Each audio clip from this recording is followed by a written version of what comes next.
Hii ni security meeting. Hii watu wengi hapa na ujanikava may not be safe. Nini kwa hapa? Hapana. Now you are a civilian. Ile kazi yako ya zamani.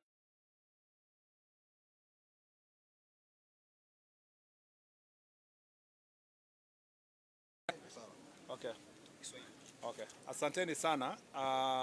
Tumepata nafasi ya kufika county ya Tana River. Kama county tumetembelea namba 5 katika hii jukwaa la usalama. Nia yetu hapa ni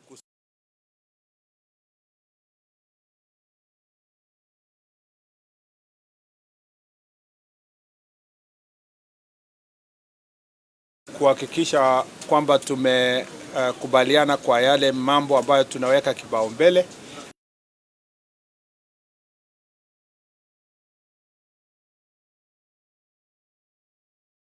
Yenye tutakuwa nayo na wananchi wa sehemu hii na viongozi wao, ikianza na naibu wa chief mpaka katika county commissioner, ni kusikiliza yale matakwa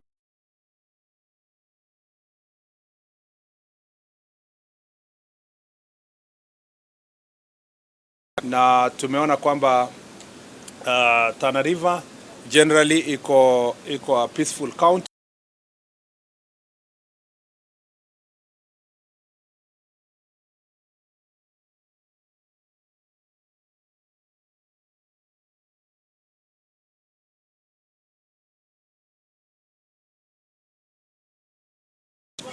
Shida ya competition ya resources, as you all know, ikinyesha mambo as I said, mambo ya mashamba ama land utilization kwa sehemu hii, kama ni grazing, kama ni farming, na pia generally land tenure system.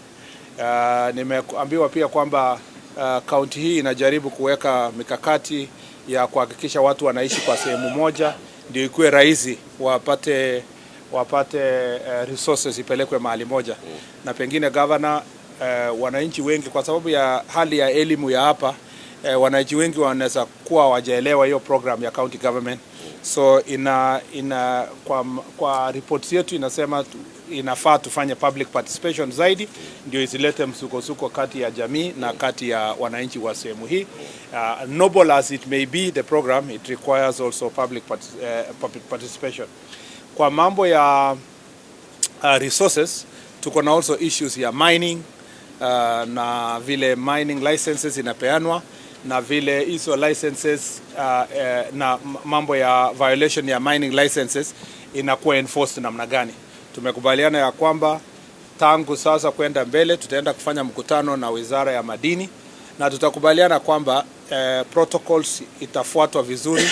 Kama kuna enforcement inafanywa sehemu yoyote ya mambo ya enforcement ya mambo ya mining licenses, tunataka barua itoke juu, itoke kwa ofisi ya waziri, ikiwa imefika kwa IG na ofisi yetu sisi kwa wizara, so that orders yenye ikitoka juu huko inakuwa enforced na ikuwe in writing, kwa sababu hatutaki mambo yenye county commissioner ama deputy county commissioner anapigiwa simu ama commandant kuambiwa fanya hii fanya ile.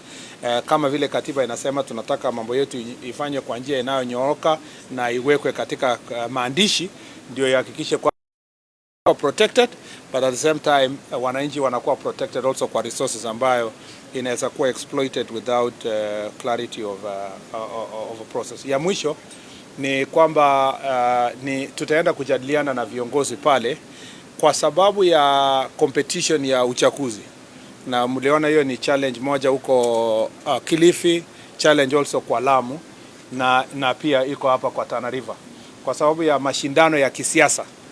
Mara nyingi kwa miaka zilizopita uchaguzi kukaribia, unaona ile mashindano ya kisiasa inaleta uhasama kati ya jamii. Nimeshukuru sana kwa sababu county commissioner ameniambia wamekuwa na mkutano pamoja na viongozi wa county hii kuona njia ya kwamba hata kama tunatofautiana kisiasa, lakini usalama na umoja wa watu wa Tana River lazima iwekwe msingi zaidi. So kwa majadiliano yetu tunataka kuhakikisha kwamba mashindano hakikisha watu wanafanya kwa pamoja. Na kwa hivyo politics, and it's not, when I say politics, it's also a challenge here. And you saw in Lamu yesterday, politics is also a big issue. In fact, Lamu, I forgot to say yesterday that one of the challenges there is that a number of people are suggesting that they prefer negotiated democracy because of the challenges, and also indigenous communities feeling threatened with political issues. The same issue is here, that as much as possible, they need, as they negotiate their political issues, they must make sure that peace is also a very important component. And when I say this, it's not about the members of parliament who are in office or the governor or the senator. When the next lot come in for competition, including on the MCA positions, you will see the friction that has been there before, and it's predictable. We do not want to assume that a miracle will just happen. We must avert any kind of conflict that will lead to loss of life because people are competing for positions, so that we can live as one team. Otherwise, I look forward to this engagement. It's been very, very informative. It has opened my eyes. As you can see, and I'm sure you journalists can see, this is the biggest government office, national government office in the county. This is the office of the county commissioner. A makeshift as it may look like.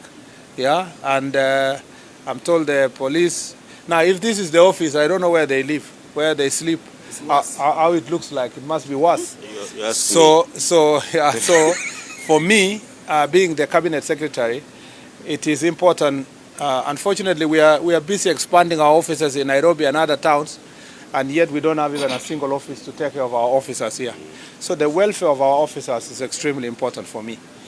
You will be seeing also, we do not want, and we have agreed in our security meeting, that as a policy at the National Police Service, we don't want police officers being sent to these pastoralist areas and frontier counties for punishment. So that when someone is found to be drunk or somebody is indisciplined, they are told, okay, you will go to Tana River. That should never be the case. Indiscipline issues must be dealt with through the process that is required by law. Officers who come here must come here energized, knowing that they have come to serve their country. And to deal with that issue, the question of rotation of police officers is urgent and must be implemented, so that our officer knows for sure that if they go to a challenging area because of operations and so forth, they can serve for 3, at most 4 years. They move also to other areas that have less operation, and their friends come here. This well-timed movement of police officers will boost the morale of the officers, because then you find people serving in the operation area for 10 years, 15 years. That is a killer.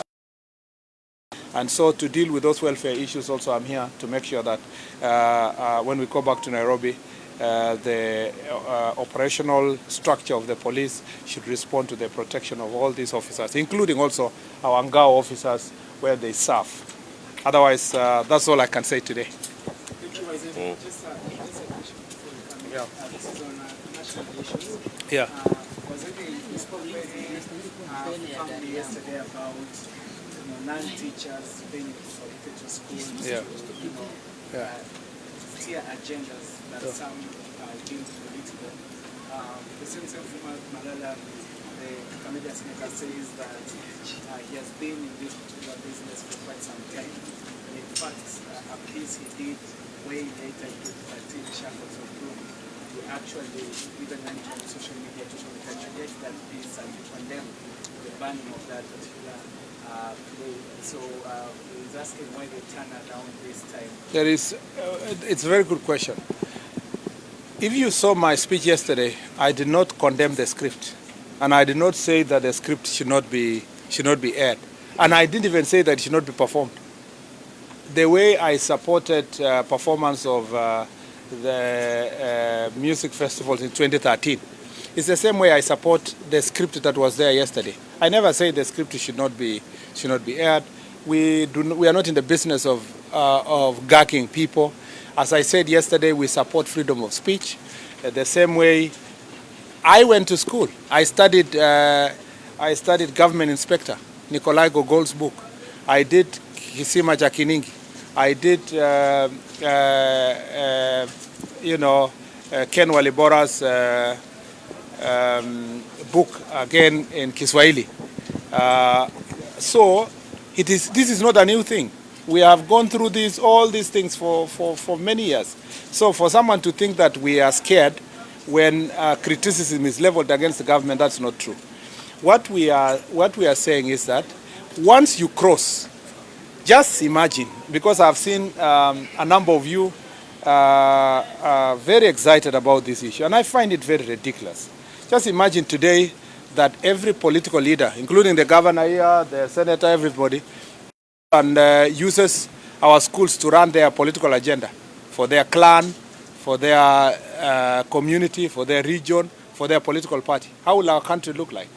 So that's all I said. Once you cross and you receive certain level of public notoriety, like the cases in the Nakuru issue, even if you write the script privately and you let it run, you leave school to do their things and we continue doing our politics. That is all I said. But in terms of content, I am a full supporter of free speech.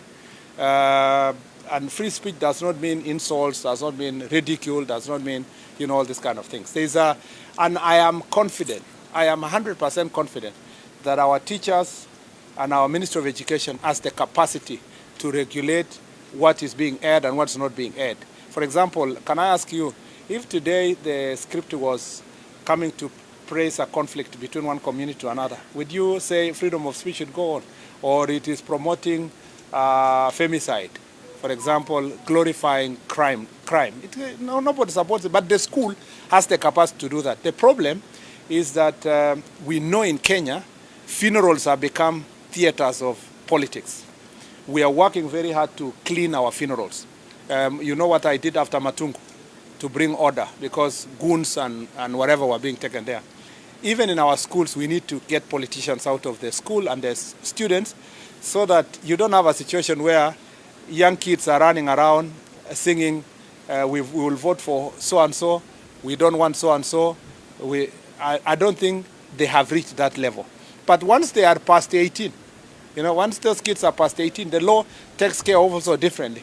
How we treat university students is different from how you treat children in elementary schools. And our education curriculum is able to deal with all those issues. So nobody should go around. I saw some people sharing what I tweeted in 2013. And remember, I was in government that time, in 2013. These people were in opposition. So it was not an issue. What I said then was that this script has received publicity. It can be discussed. This one also received publicity, but in the wrong way, by just broadcasting politics. But if it was just publicity about the evils or the challenges we have in our country, there will be no issue. I don't think William Ruto or any government official, President William Ruto or any government official is going to be threatened by a play. No, of course not, at all. I mean, I saw people saying, the government is threatened by what? I mean, we have faced so many other political issues. We have faced more serious security issues as a country to be threatened by a play by young people. The thing is, we are insisting, let the politicians give way and allow our children to criticize us. We have no problem. Allow them to also explore ways of communication that is going to help them grow to be responsible citizens. So we don't fear criticism. The second question is, they're saying that the police from Nairobi, No.